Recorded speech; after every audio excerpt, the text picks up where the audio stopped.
My name is Sarah Jenkins. I'm 38 years old, and I'm a landscape architect. The drizzle was just starting to turn to a proper rain when I pulled up to my parents' house.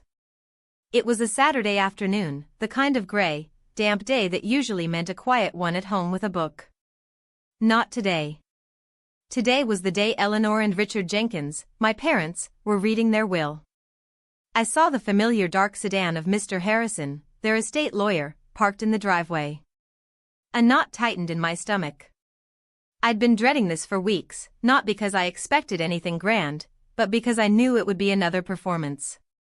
I grabbed my umbrella and walked up the flagstone path I'd helped my father lay nearly 2 decades ago. I knocked on the heavy oak door, a firm but polite rap. No answer. I waited, then knocked again, a little louder this time. Still nothing. A flicker of unease went through me. Had they forgotten I was coming? That seemed unlikely. My mother had confirmed the time with me just yesterday. I tried the handle. Locked. From inside, I could hear muffled voices. My mother's, then my father's, then my brother Mark's distinctive, booming laugh. The sound of it, so close yet so inaccessible, sent a chill through me that had nothing to do with the rain. I knocked one last time, harder. Then, through the thick wood, I heard my mother's voice, sharp and clear, "Get lost," followed by a grunt of agreement from my father. My hand dropped from the door as if burned. The words hung in the air, a physical blow. They hadn't just forgotten me, they had deliberately locked me out. My parents, during the reading of their will, had screamed at me to get lost. A familiar, cold ache settled in my chest, a sensation I'd known for decades, but never so raw. They thought that was the end of it, a final dismissal. They didn't know it was just the beginning of my decision. To understand how I got to that locked door, ignored and insulted, you need to know about the Jenkins family, and a particular grandfather clock that stood sentinel in their front hall. From the moment Mark was born, 2 years after me, the dynamic in our house shifted. I was the eldest, the one who tried to be responsible, to excel in school, to help around the house. Mark was the sensitive one, the artistic one, the one who needed more attention. My parents, Eleanor and Richard, were never overtly cruel, but their love for Mark was a palpable thing, a warm blanket they draped over him while I stood in the periphery, admiring the pattern. If I brought home an A, it was good, Sarah, keep it up. If Mark drew a stick figure, it was a budding Picasso. My achievements were expected, his were celebrated. I learned early on that my worth was measured by my independence, while his was measured by his need for their support. The grandfather clock in the hall was a silent witness to all of it. It was a magnificent piece, dark mahogany, with intricate carvings and a deep, resonant chime that marked the hours. It had belonged to my paternal great-grandfather, then my grandfather, and it was understood in our family that it would pass to the eldest child of the next generation. That was me. But my mother, with increasing frequency as Mark grew older, would talk about Mark inheriting the mantle of the family name, always glancing at the clock as she spoke. It was a subtle, insidious way of rewriting history, slowly chipping away at my place in the family narrative. When it came time for college, the disparity became stark. I worked 2 part-time jobs through high school, saved every penny, and took out student loans to put myself through landscape architecture school. My parents offered to help, but with a caveat: we want you to learn the value of earning your own way, Sarah. Mark, on the other hand, needs a bit more of a foundation. Mark's tuition for a liberal arts degree at a private university was paid in full, and he received a new car for his 18th birthday. I remember the sting, but I swallowed it, focusing on my studies, building my own future. My parents praised my ambition, but it felt less like admiration and more like a convenient excuse for their financial favoritism. Sarah's so independent, my mother would tell relatives, she doesn't need us like poor Mark does. After graduation, I poured myself into my career. I started my own landscape design firm, working long hours, nurturing it from a small seed into a thriving business. I loved creating beautiful, functional spaces, seeing my designs take root and flourish. My parents were outwardly proud, but their conversations always circled back to Mark. His online venture wasn't taking off. His creative block was severe. He needed a change of scenery. These comments were invariably followed by subtle hints, never direct requests, about how I could help. "It's just so hard for Mark to get ahead in this economy, Sarah. You're doing so well." The unspoken expectation was clear: my success was meant to be Mark's safety net. Then came my paternal grandfather's final illness. He was a kind, quiet man who had always been fair, and he adored me. I spent countless hours at his bedside, reading to him, helping with his care, listening to his stories. Mark, true to form, visited rarely, citing his busy schedule. One afternoon, as I was adjusting my grandfather's pillows, his eyes, though clouded with age, fixed on me. "The clock, Sarah," he whispered, his voice raspy. "It's yours. Always meant for you." I squeezed his hand, a lump in my throat. When I mentioned it to my parents later, my mother waved a dismissive hand. "Oh, your grandfather's memory is failing, dear. He's confused. Mark will be the one to carry on the family name, so it makes sense for him to have it." That detail mattered later. A few months before the will reading, the hints escalated into a direct, though still couched, demand. My mother called me, her voice dripping with concern. "Sarah, Mark has this incredible opportunity, a chance to invest in a tech startup. It's a game changer. But he just needs a little capital to get started. Your father and I have stretched ourselves thin with his last venture. Would you consider helping him out? Just a temporary bridge, darling. He'd pay you back as soon as it takes off." It wasn't framed as a loan, but as helping family. The amount was substantial, enough to make a real dent in my savings, even with my successful business. I hesitated, but the familiar guilt, the ingrained desire to prove my worth, pushed me. I transferred the money, receiving a text from my mother: "Thank you, Sarah. You're such a good sister. Mark will be so grateful." No mention of repayment, just gratitude. The money was never repaid, nor was it ever mentioned again. A few weeks after that loan, my father had a minor heart scare. It wasn't life-threatening, but it prompted my parents to finally formalize their estate planning. They called a family meeting, a rare occurrence. My mother sat at the head of the dining table, my father beside her, Mark slumped comfortably opposite. I sat straighter, observing. "Your father and I have decided it's time to update our will," my mother announced, her gaze sweeping over us, lingering on Mark.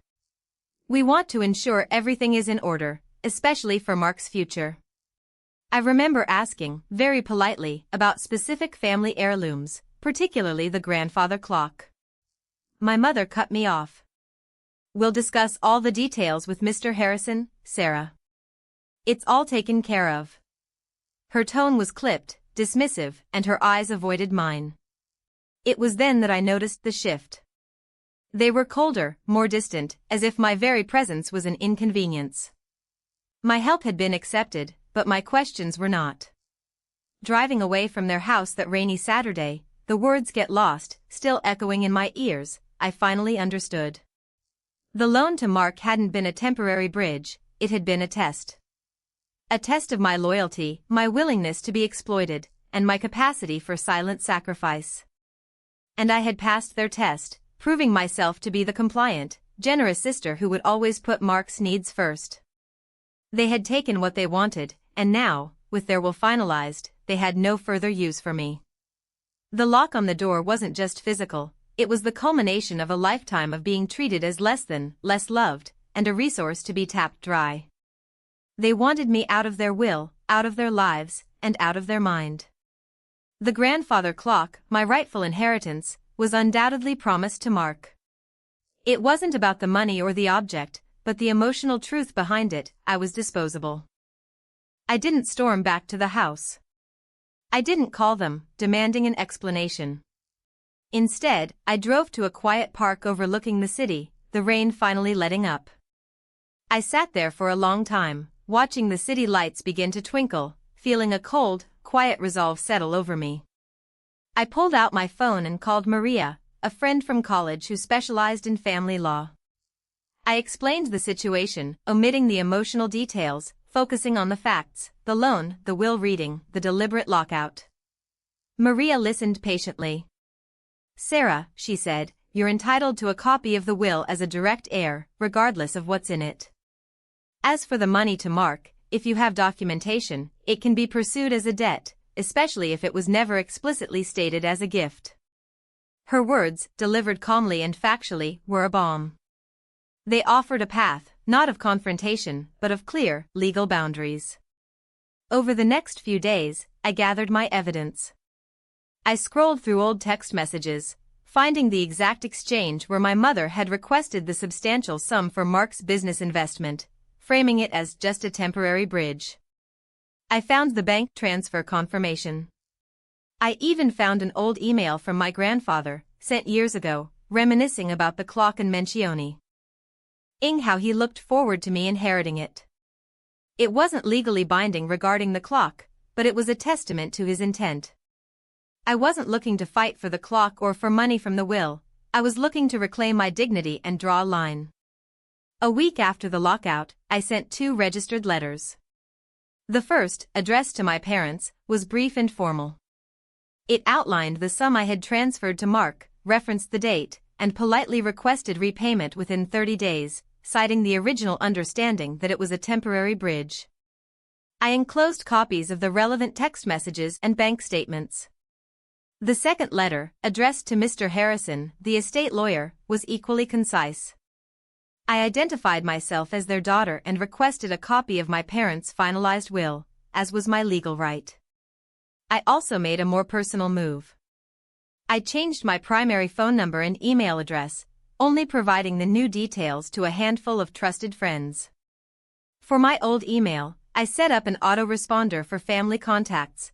I am currently unavailable for personal matters. For urgent professional inquiries, please contact my office. It wasn't a dramatic exit, it was a quiet, firm withdrawal. The reaction was immediate and furious. My mother called my old number repeatedly, leaving increasingly shrill voicemails that made it clear she'd received my letter. "How dare you, Sarah? After everything we've done for you. You're just like your greedy father's side of the family." My father, usually reserved, sent a terse email to my old address. "Your ingratitude is appalling. We expected better." Mark, predictably, texted from his own number, "What's wrong with you? Don't make things difficult.